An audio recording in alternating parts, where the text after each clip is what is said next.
Hello, everyone. Welcome. Thank you so much for joining us.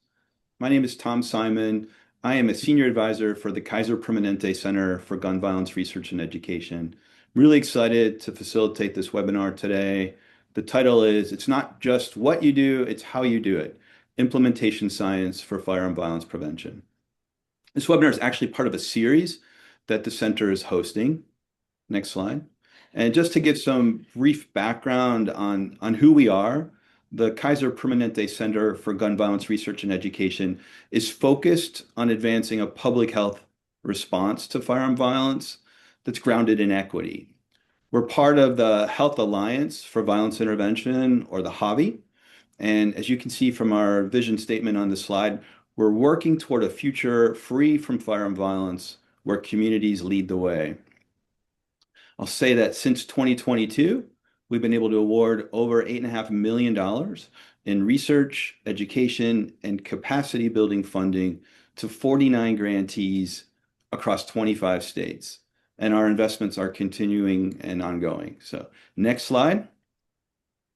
So with that, if you're interested in learning more about the center, I really invite you to subscribe to our e-newsletter. You can use the QR code that's on the slide, or you can visit our website. And doing so will help you learn more about our funding opportunities, upcoming webinars, and other resources as well. Next slide. And just to provide a little bit of context for our webinars, the series really reflects the center's focus on addressing gun violence through evidence-based, equity-driven, and community-informed approaches. We've been able to learn a lot from our grantees and our applicants about research challenges that matter most to them, as well as gaps that remain in the field. And this series is intended to respond to those priorities. Importantly, the series is part of our broader effort to bridge gaps between research and practice. So we're excited to share this information with you, and we hope it'll support your work. Next slide. So this is actually the fifth webinar in our series, and here you can see the full set of topics. In each webinar, what we're doing is bringing together multiple perspectives with at least two speakers who reflect on research and practice. And that is intentional. That balance is really important because our progress as a field depends on a strong connection between research and action. And I'm really honored to co-lead the webinar series with Dr. Ruth Abaya. She serves as our senior clinical advisor. And I'll say that Ruth and I are especially excited about today's topic and the practical guidance and experiences our presenters have in bringing science, in bridging, I should say, science and practice together. So we're also greatly appreciative of their experience related to intimate partner violence prevention. We know that about half of the women who are killed in the United States are killed by a current or former intimate partner. And most of those homicides are completed with a firearm. So this is an issue that deserves more attention. And next slide. I'm honored to be joined today by two outstanding experts who've agreed to share their experiences using implementation science to prevent violence. I'm going to briefly introduce each presenter now to avoid interrupting the flow, but I'm pleased to introduce Dr. Lianne Fuino, Estefan, and Jessica Palardy. Lianne is a public health leader and senior scientist with over 20 years of experience advancing violence prevention. She's an expert in implementation science, research and education, and translating data to action to promote health equity and community-driven solutions.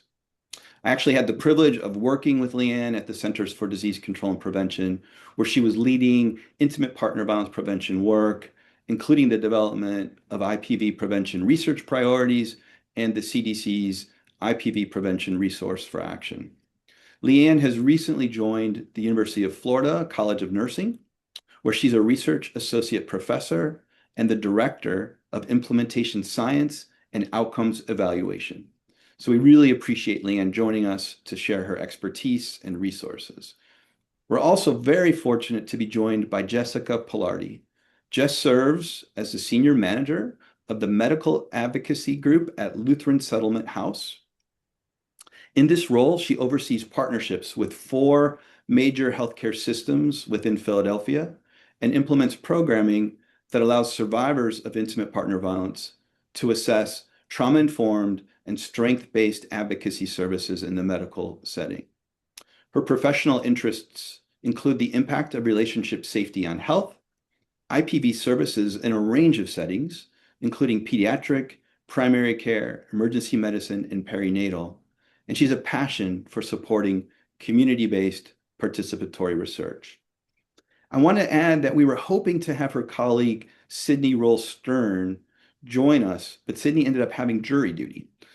She let the judge know that we were all waiting to hear from her and eager to hear from her on this webinar, but they really needed her on the jury. So unfortunately, that couldn't happen. But we really appreciate Jess covering for Sydney today. I also want to acknowledge our colleague, Tammy Sakala-Stasel, who's handling the technology today and the slides for us. We're going to hear from both presenters, starting with Lianne, but after that, we're going to have some time for Q&A. So for everyone joining us today, please feel free to submit questions at any time using the Q&A feature. You can see that at the bottom of the screen. So with that, let's get started. Lianne, I'm going to turn it over to you. That's great. Thanks so much, Tom, for that introduction. And hi, everybody. I'm happy to be here today to talk about implementation science and how we put what works into practice to prevent violence. Next slide. I'm going to start with a little bit of what may be your favorite thing, a little stats problem.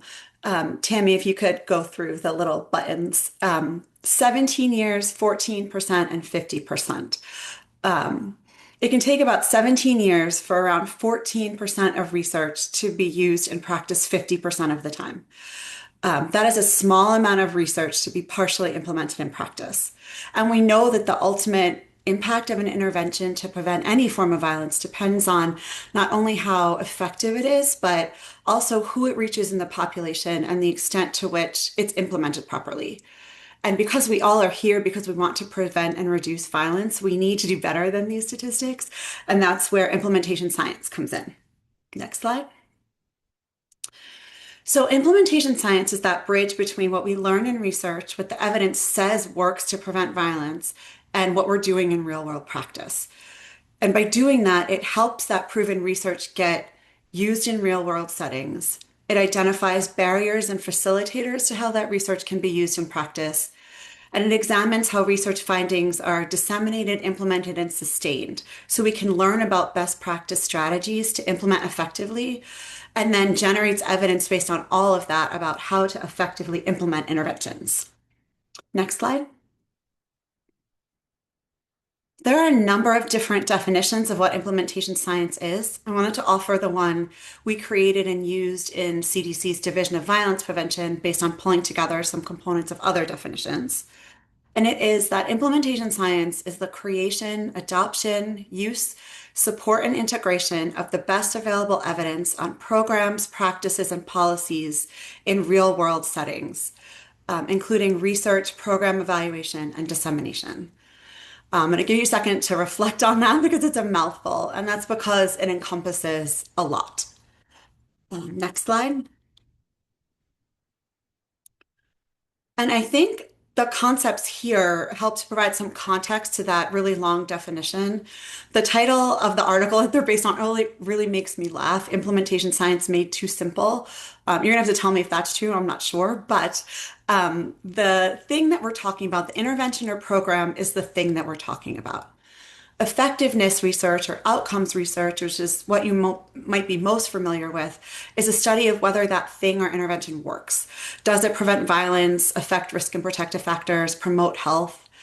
In contrast, implementation research is the study of how best to help people and places do the thing, do the intervention. And implementation strategies are the things we do to help get that intervention implemented successfully. Things like training, technical assistance, developing partner relationships, all kinds of things that can help the intervention be more successful. And finally, implementation outcomes are how much and how well we're doing the thing. not whether we got the violence prevention outcome that we're trying to achieve. And so I'm going to talk a little bit more now about what those are. Next slide. So here are some of the key concepts and outcomes. I'm not going to talk about them all for time, but I'm going to go through a few of them. Acceptability is on the top left, is the perception among implementation partners, importantly including the community, that the thing we're talking about is agreeable or satisfactory. And it's particularly important with public health and community violence prevention efforts. The community's got to accept the intervention before it can work. This is related to appropriateness, which is just below it, which can be defined as the perceived fit or relevance. There's some overlap, but you can think about the thing, right? The intervention might be appropriate to address the problem scientifically. It might have proven effectiveness for risk and protective factors or to prevent violence, but it's not acceptable to the community, and then it won't work. I'm going to talk more on the next couple slides about adaptation because I think it's really important. But I wanted to mention fidelity here on this slide.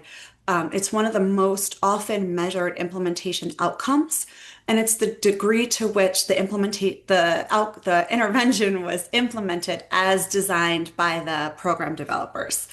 And there's some tension between fidelity and adaptation that I'll talk about in a minute.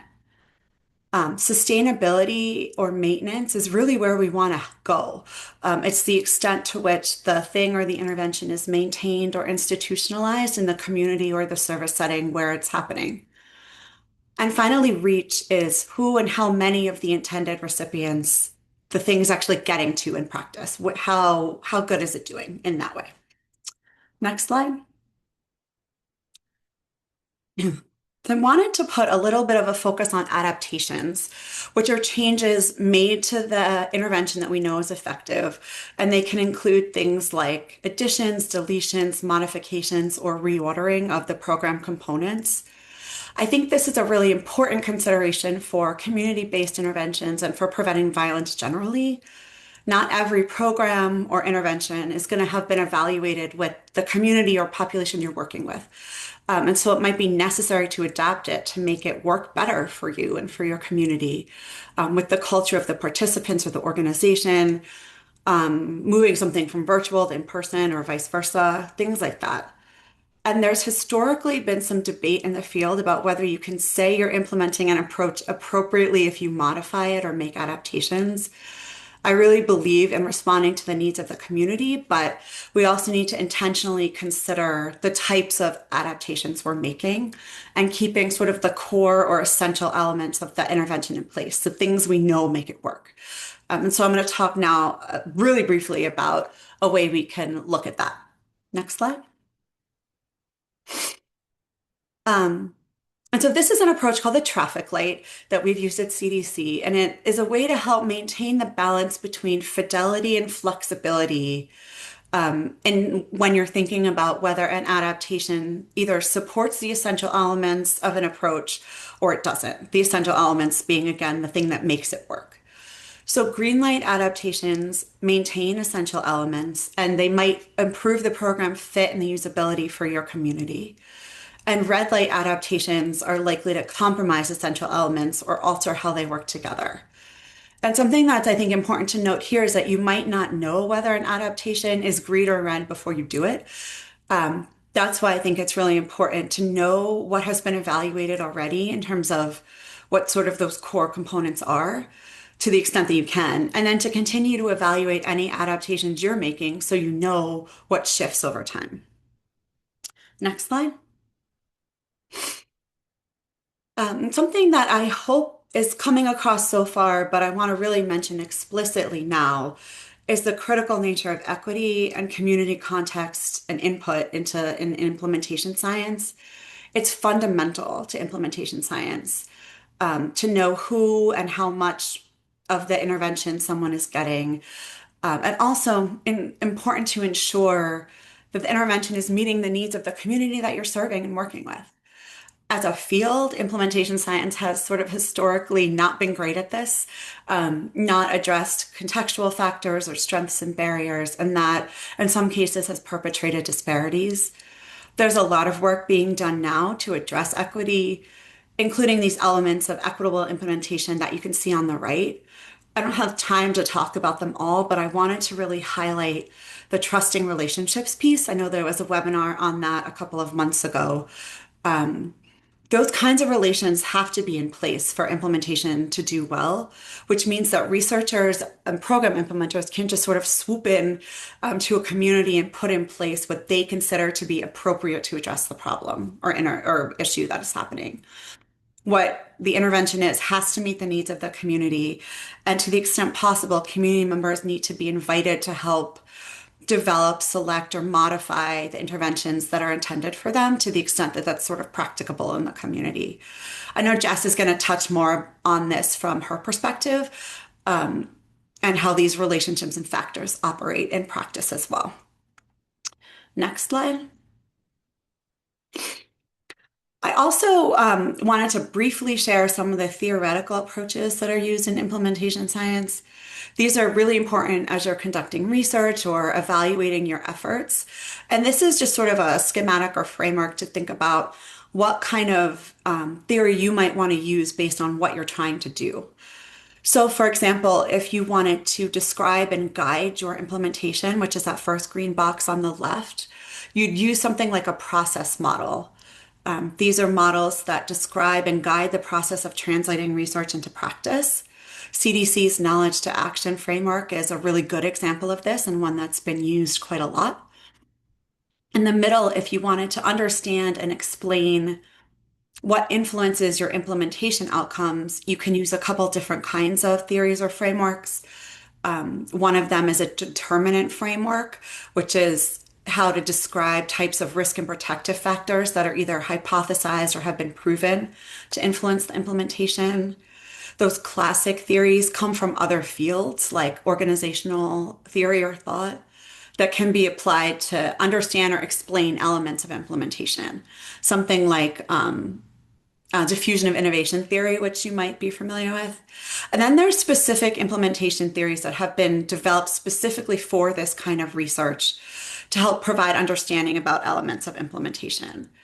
These include things like organizational readiness theory and implementation climate model that are really specifically designed to look at implementation factors and understand and explain how the implementation is going. And then finally, if you want to evaluate your implementation efforts, which I really encourage you to do if you can, you'd want to use an evaluation theory to think about the elements of the implementation that can be evaluated to determine its success. So maybe one of the most common ones in this area is the REAIM framework, REAIM, and it looks at many of the implementation factors that I quickly went through before, things like reach, effectiveness, adoption, which is the uptake of the intervention in the setting, the implementation and maintenance or sustainability. And there's also things that are becoming more and more popular called hybrid implementation effectiveness trials, which look at both how much and how well you did the implementation and whether you got the outcomes you were seeking in terms of preventing violence or working on risk and protective factors. And I think they're really important and practicable because it helps you see if you got the outcome you wanted and what in the implementation process might have helped or hindered that. Next slide. So before I hand it over to Jess, I want to mention a few examples and resources that I think might be really helpful in this space. Next slide. The first are CDC's Resources for Action, which we developed in the Division of Violence Prevention. You can see on this slide that there are 6 of them that address different forms of violence. And each resource for action was developed and is intended as a resource to guide and inform prevention decision-making in states and communities. They include a range of strategies, and those strategies are based on the best available evidence to prevent or reduce that particular form of violence. And they're a really excellent resource for whatever type of violence you're addressing. Next slide.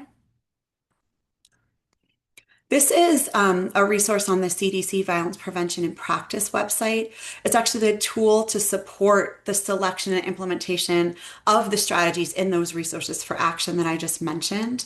And it provides guidance on 7 phases of implementation for comprehensive violence prevention. So it's interactive and it's got a wealth of tools and resources of information. You can click on each of the hexagon bubble things and it has an incredible amount of information for each of those phases. So no matter where you are, you have support and resources. Next slide.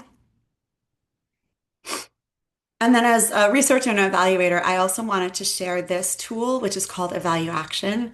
It specifically focuses on evaluation. It's another CDC tool in that bucket that I was describing. You can use it for implementation or outcome evaluation, and it follows the CDC framework for evaluation. And there's resources for you to use at each step as you're planning and conducting an evaluation, implementation, outcome, or hybrid. Next slide.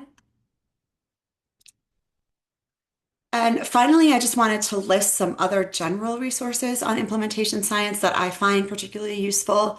They're both practice-based and research-based resources, but I find them all pretty accessible and helpful depending on the goal and what you're trying to do. Next slide. That's all I have. I know this was kind of a whirlwind tour of implementation science, and I'm happy to answer questions at the end. Thank you.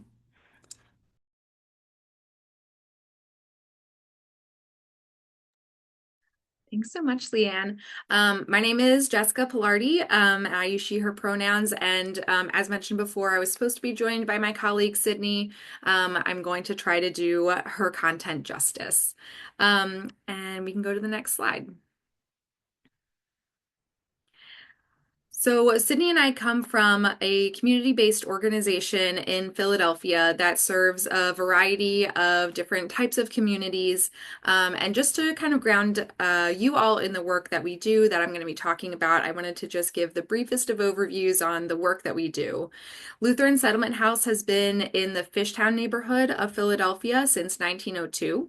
And we were founded in the settlement house model, which if you're not familiar means that we really adapt our programming to the needs that are identified in the moment by the community. Right now, what those needs look like are a food pantry and farm stand program where folks can come. It's very low barrier where folks can access groceries once a week. There's no income requirements or residency requirements, and we are delighted to have kind of a produce stand out on our deck in this warmer months. We have a center for older adults, which provides really great programming to reduce isolation and increase health in older adults. They have a lot of fun down there. We always say what happens at bingo stays at bingo. And then we have a family shelter that is funded by the Office of Homeless Services here in Philadelphia that works with families who are hoping to access housing. And then we have our domestic violence program, which is the program that I'm based out of, where we offer counseling for survivors of intimate partner violence. We have a hotline that we help to operate along with other agencies in the city. We have a medical advocacy program, which is the team that I head up, which I'll explain in a minute, as well as a community engagement program, which really works with the community in order to prevent and reduce violence in relationships. Next slide. So I really wanted to kind of start with what implementation science means to us as community members. Lianne did an amazing job at describing really what implementation science is in research and in academia and just the ways to go about it. And what we have experienced here as a community agency is very similar, but we were kind of thinking about how we would explain this to especially community members who haven't gone through implementation science before or maybe are new to it, or to explain to researchers. This is a way to explain it to a community that you might want to try to be working with. And so we describe implementation science as a joint effort between community agencies and research partners to ensure that programs are effective. We've worked with a variety of institutions over the years with implementation science. Some of the more notable ones are the Children's Hospital of Philadelphia, as well as the Policy Lab at CHOP, Robert Wood Johnson Foundation. We've also very recently gotten to work with the Thomas Jefferson University Hospital. And so we've really found implementation science to be a really effective way of trying to bring our programming much deeper into the communities that we are passionate about working with. Like I mentioned before, as a settlement house model agency, we really are focused on bringing our programming to meet the needs as they're identified by our community. Next slide. So I'll describe my program a little bit first. Medical advocacy looks a little bit different in different domestic violence agencies. What it looks like here at Lutheran Settlement House is we have kind of two branches of it. And the idea behind medical advocacy is that when survivors come into hospitals or healthcare settings, a lot of times they are kind of disclosing their violent experiences for the first time. And we find that healthcare is really this critical access point where they may not have disclosed before, or it might be the only place that they can privately and safely talk to somebody about their experiences. And so we find it really critical to be in these spaces where our team offers a very short-term intervention where we might meet with somebody and kind of talk about what they're going through and really act as a bridge from the healthcare setting into longer-term domestic violence services. So we partner with 4 Philadelphia-based health systems. We provide that on-site response where the patients really need it. And so what that can look like is in an adult hospital emergency department setting, somebody might come in, describe that they just went through an assault and they are getting treated for the assault, but then have nowhere safe to go afterwards. And so our on-site advocate might be able to then go down to the emergency department, talk to the person, do a lethality assessment, discuss what has happened to them, do a safety plan, and then connect them with the local shelter, or maybe help them access hoteling if shelter is full. And then they'll be able to access longer-term counseling to process the trauma that they've been through. So instead of somebody just being handed a hotline card or a brochure and saying, we hope you figure it out, we're really able to make sure that continuity happens. We also offer trainings for healthcare providers and staff. We do outreach to spread awareness about our program. We really win people over with candy and cookies, very popular. And then we do system level advocacy as well to make sure that some of the policies and procedures that we're hoping are going to be helpful for survivors are actually working, which is where a lot of the implementation science comes in. And then our big picture, we have a research advisory board really to kind of work through some of these issues and make sure that the research that's being done in the survivor community is equitable and is community focused.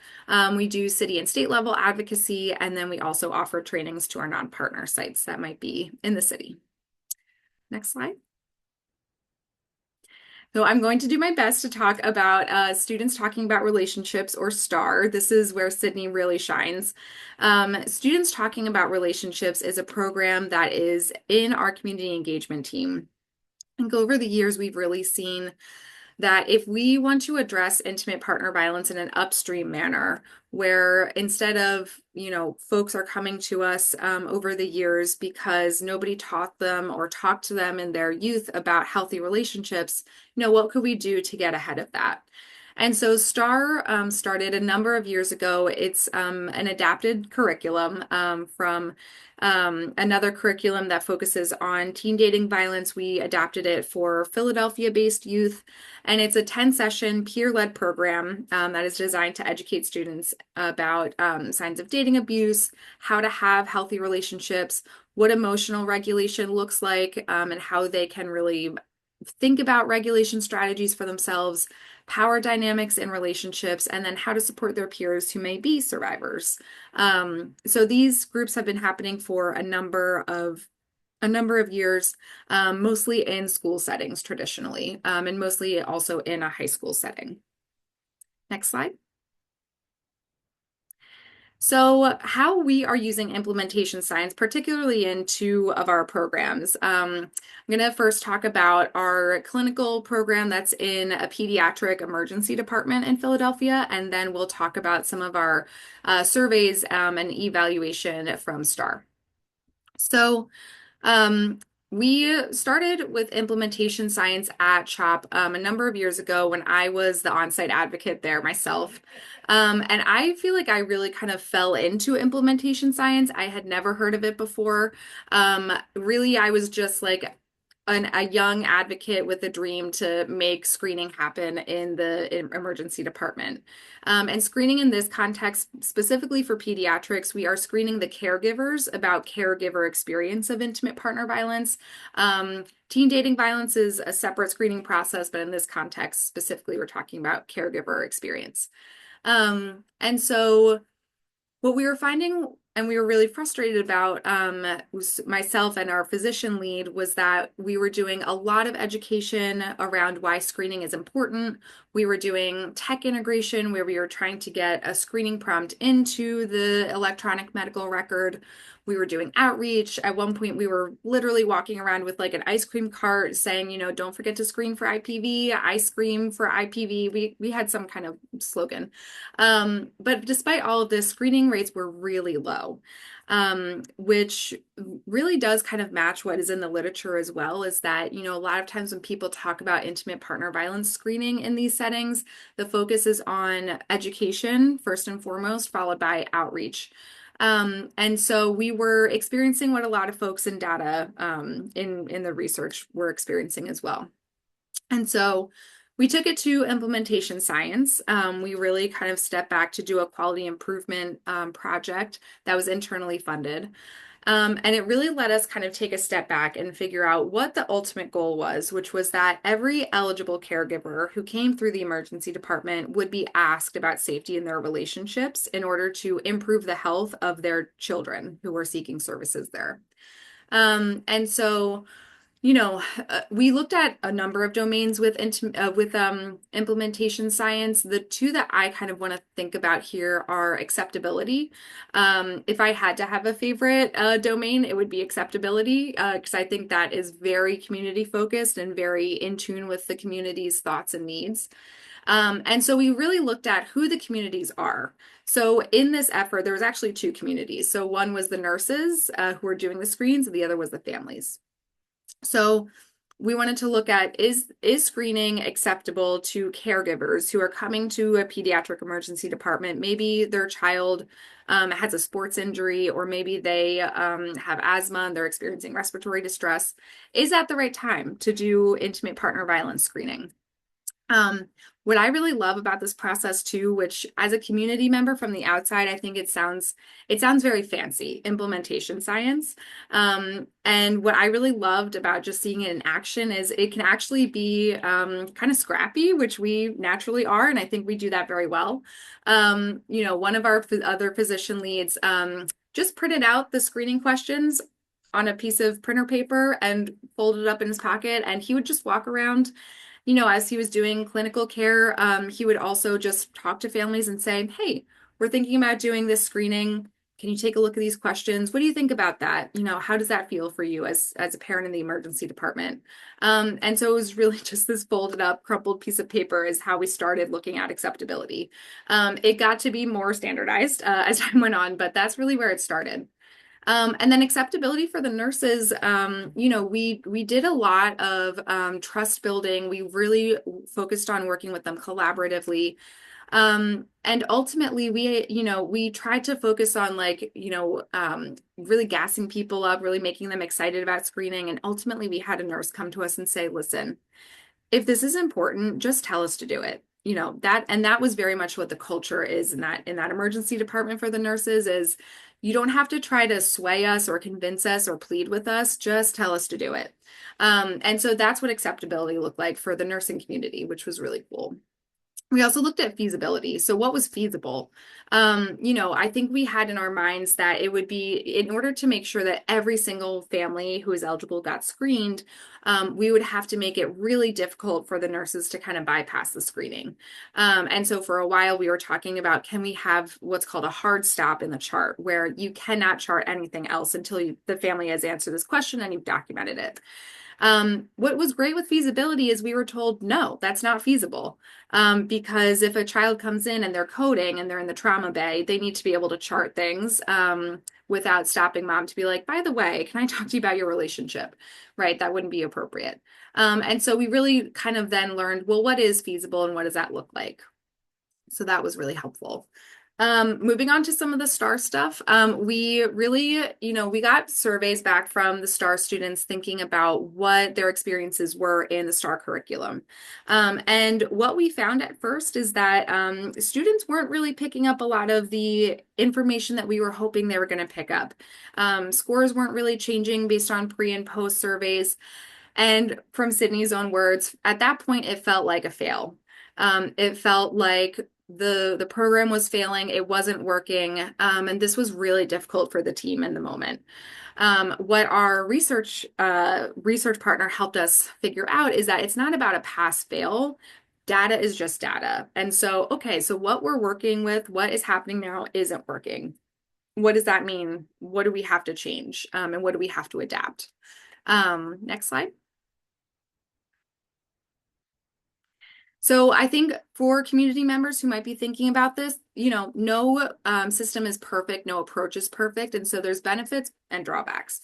One benefit is having access to researchers, resources, and connections. I think we all know that if you come from an institution with power, you get access to rooms that people in the community might not have access to. And so it's really important to think about how those resources can be leveraged for the community benefit. A drawback is sometimes researchers say that they are trauma informed, and on paper they may share that they are trauma informed, and then we start the work, and then it's like, this is not feeling trauma informed at all.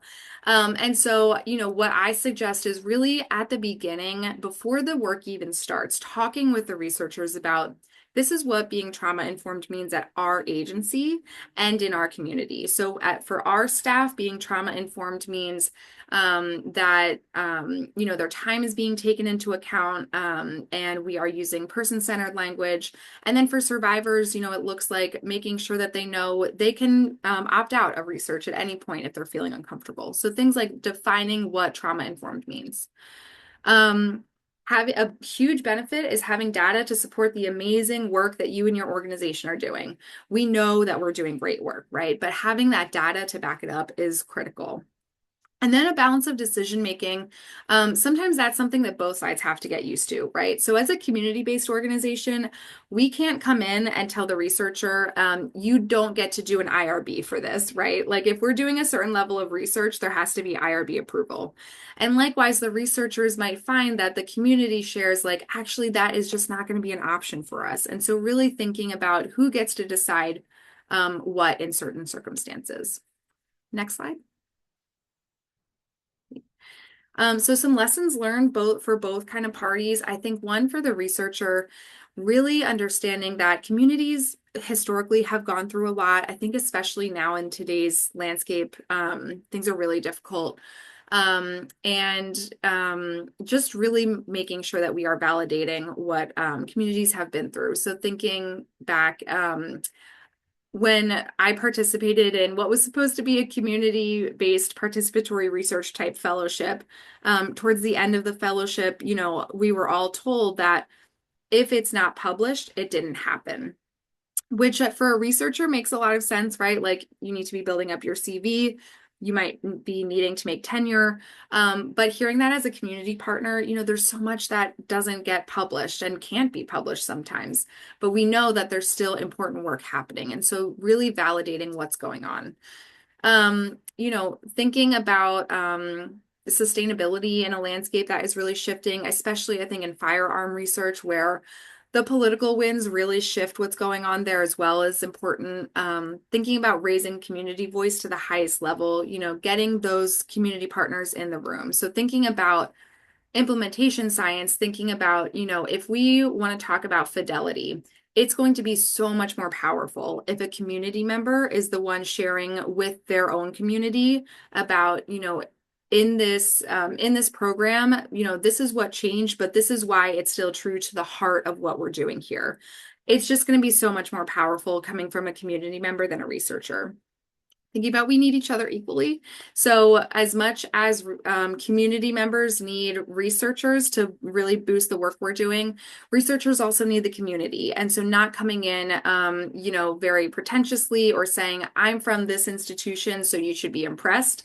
Unfortunately, it's been what we've gotten sometimes. And then just acknowledging sometimes skepticism is just part of the process. Again, communities have been through a lot. And so sometimes when we come off a little skeptical, it's not a no, it's just we have to wait and see. We have to feel it out. Very briefly, in my last few seconds here, reminders for community agency programming can always improve. I think sometimes we can feel very defensive of the work we're doing because it's so hard and funding is limited, our time is limited. We're all wearing 74 different hats, in an 8-hour workday. But really thinking about what we're doing can improve, and that's the best outcome. If our programming improves, that's great. Thinking about the impact that this will have on your grant funding.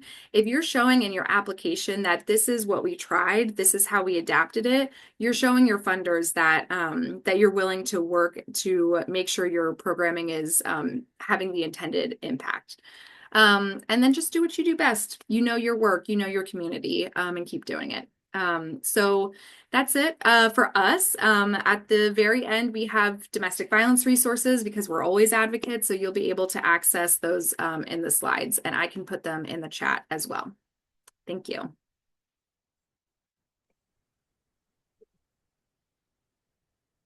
Excellent.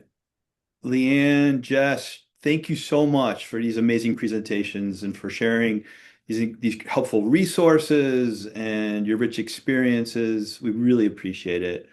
Lianne, I was thinking about the resources that you shared and just how amazing it's been for CDC to have communications experts, policy experts, experts in partnership building who can work with our scientists, our program folks, our grantees to make sure that the resources that are coming out of the agency are useful. And so thank you for elevating those. I hope that people will use them. I hope that the CDC can continue to generate those. And Jess, I really love what you said about being scrappy, right? And being flexible in the moment and learning as you go. Great reminder. So I think what we're going to do now is we've got a good amount of time left. We've got at least 15 minutes left to have some discussion, some Q&A. And I want to remind the audience that you can use the Q&A button at the bottom, and you can submit questions for us to discuss. But I'm going to start with some questions that I have already. Lianne, let me start with you. You talked about the green light and red light, and I wanted to just ask you to share a little bit more about how you suggest people consider the aspects of a program to keep relatively unchanged, to preserve the impact that's been seen in the past versus what can be adapted to fit local context. We had one of the questions that came in the Q&A where they shared a story about like sometimes it's just not a fit, right? And for a program that's the researchers bringing to the community is not a good fit, and that can be difficult to have those conversations. But other times it's more nuanced. And so just welcome your thoughts on that.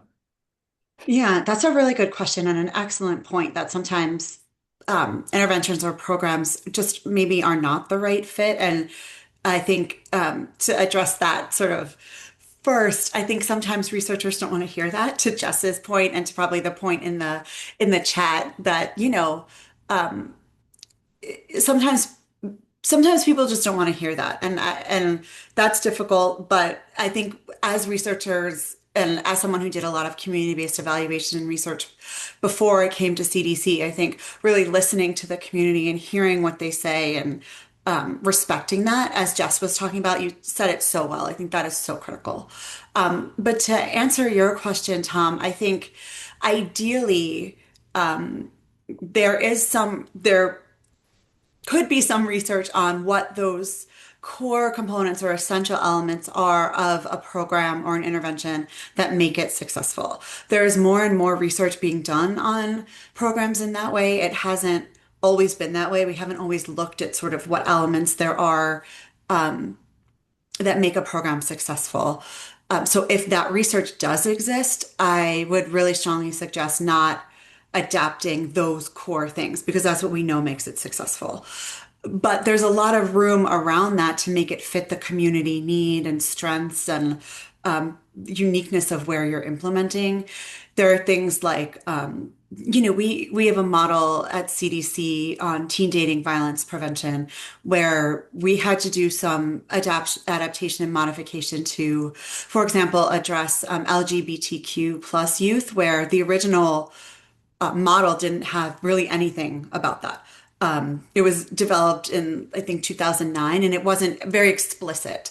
And so we made a separate sort of guide to help with that and to work with both the youth and the parents, and then also made changes within the curriculum to more explicitly include those kinds of those students. And we did that for other things as well. And so I think those kinds of modifications where you're addressing the uniqueness of your community, the needs of the community, and are not changing what is being offered at its core are the things that are best to adapt. Thank you. That's a helpful distinction. Um, Jess, I was curious if you could weigh in on some effective ways to meaningfully engage communities in implementation science without overburdening them or undermining trust. Yeah. I think kind of taking two parts of that question. I think first building trust is it's really important to think about what the community wants to see happen.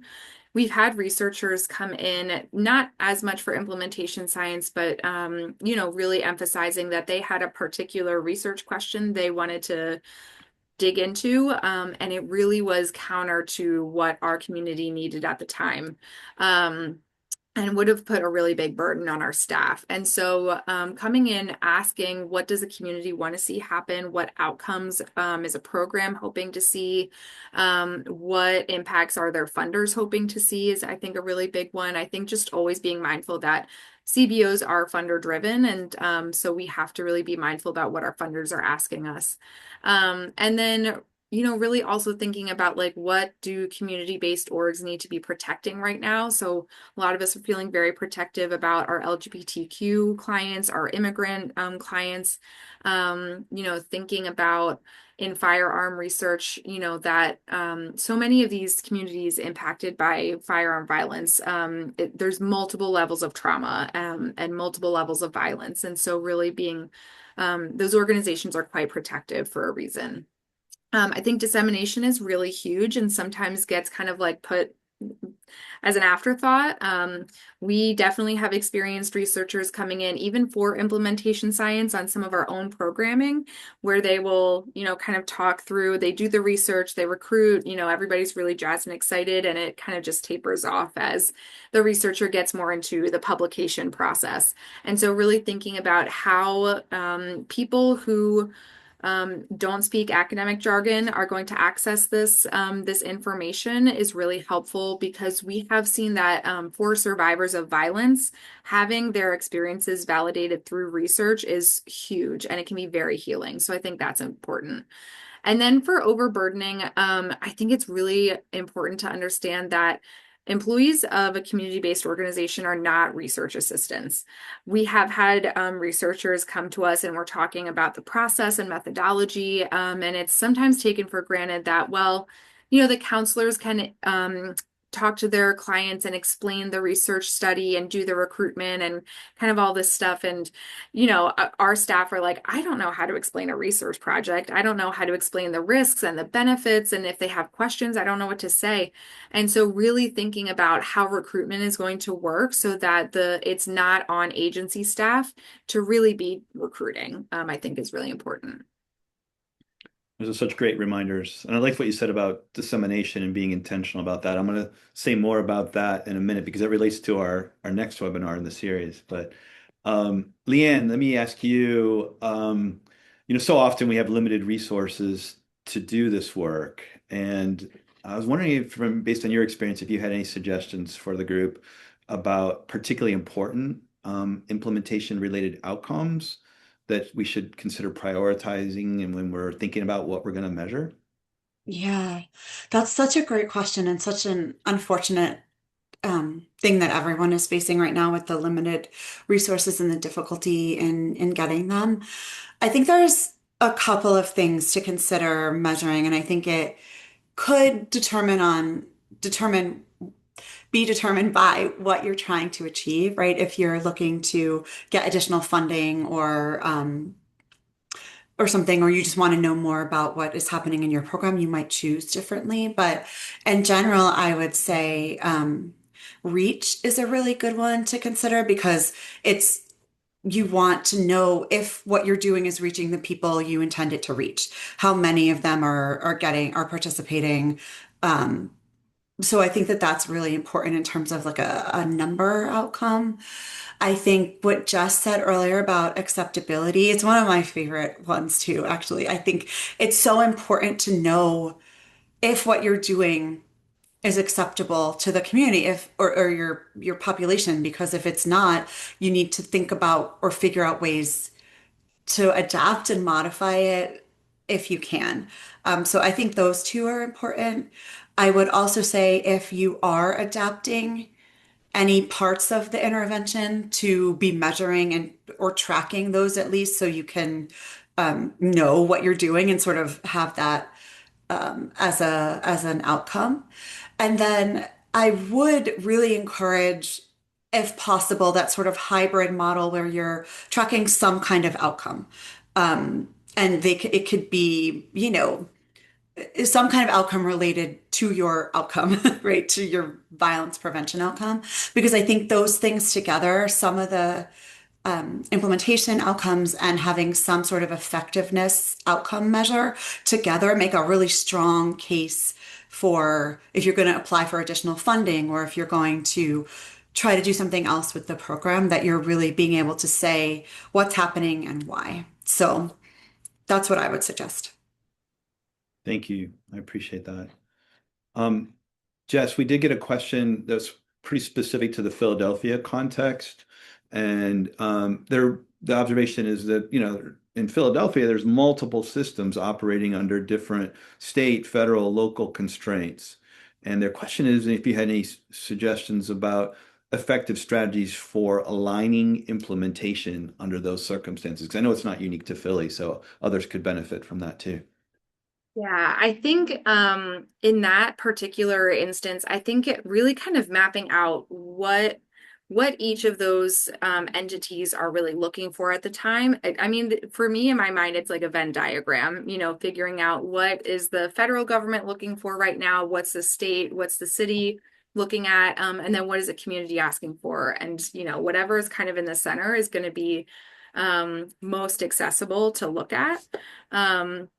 I think also having it in mind, what is helpful for me to always just be thinking so long term down the road. With the CHOP example, it's every caregiver knows that there are intimate partner violence services at CHOP if they need them, right? And so then kind of backing up, what do we need to do? And I think in this current landscape, with firearm research, especially where that is encouraged in some localities, not in others, and not from certain levels. I think knowing that some of your long-term outcomes might not be something that you can get to right now because of those current constraints, but keeping an eye out for, as the winds kind of change, thinking about, like now funding might be looking a little bit different.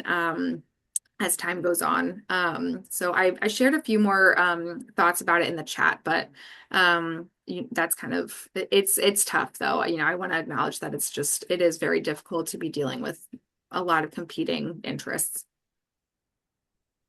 Thank you, Jess.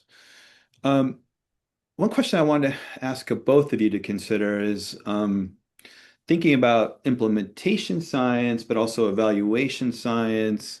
And are there what opportunities do you see or have you benefited from that incorporate both? And how can this help with efficiency?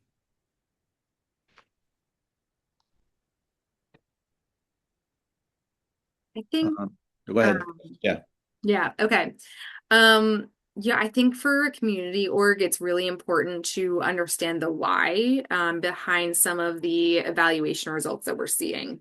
So, with the CHOP example again, we were seeing that along the road, newer nurses that were coming in several years after our initial project they weren't kind of connecting the dots of what we were talking about when we said, did you do the domestic violence screen?